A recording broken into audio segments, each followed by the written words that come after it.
Israel dan perang nampaknya menjadi dua kata yang belakangan berkaitan amat erat. Seperti diketahui, Israel kini sedang menjalani gencatan senjata dengan Hamas di Gaza dan Hizbullah di Lebanon. Tapi bukan berarti Tel Aviv lalu berhenti berperang begitu saja. Mereka malah membuka front baru, dari mulai tepi barat lalu Lebanon yang tetap mereka serang dan yang terbaru Suriah.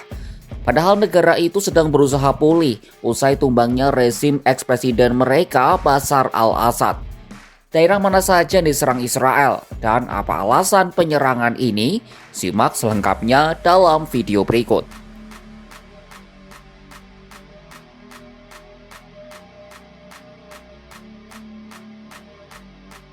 Serangan terbaru Israel Defense Force atau IDF ke Suriah terjadi pada Selasa 25 Februari 2025 malam. Sejumlah pesawat militer Israel dilaporkan menyerang kota Kisweh yang berjarak 19 km di sebelah selatan Damaskus, ibu kota Suriah. Serangan udara Israel juga menghantam sebuah kota di provinsi Daraa al-Suriah bagian selatan pada waktu yang sama.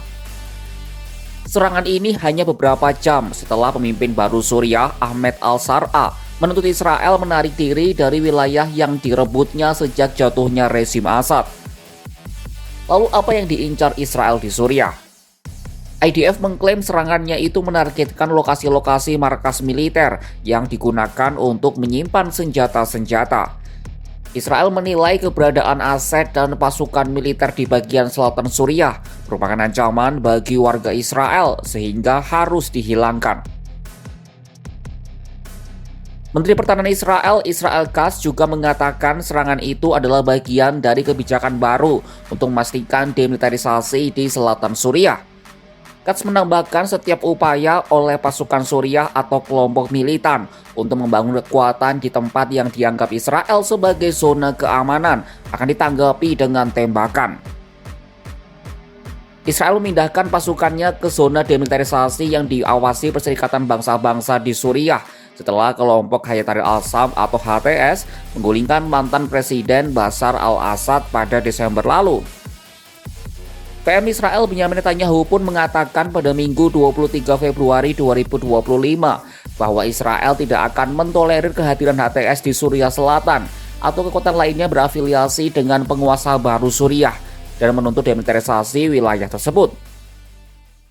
בסוריה, כוחות צה"ל יישארו בכתר החרמון ובמרחב החיץ לזמן בלתי מוגבל כדי להגן על יישובינו ולסכל כל איום.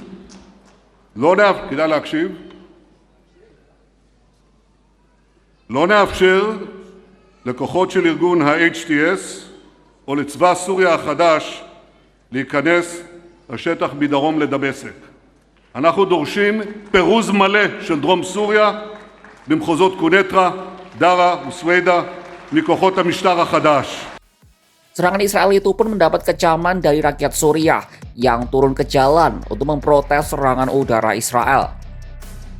Syrian Observatory for Human Rights melaporkan Israel telah melakukan 16 serangan di Suriah sepanjang tahun 2025. Sebagian besar menggunakan angkatan udara dan 2 serangan dilakukan melalui darat. Israel mengklaim serangannya bertujuan untuk membatasi aliran senjata dan dana dari Iran ke kelompok militan Hizbullah di Lebanon. Agresi IDF ini telah meningkatkan ketegangan di dalam wilayah Suriah. Demonstrasi menolak kehadiran Israel terjadi di wilayah Sweida pada Selasa 25 Februari 2025. Unjuk rasa juga terjadi di 2 provinsi lainnya. Pemimpin Suriah Ahmed al-Sar'a turut mengkritik Israel atas serangannya, menyebutnya melanggar perjanjian gencatan senjata tahun 1974.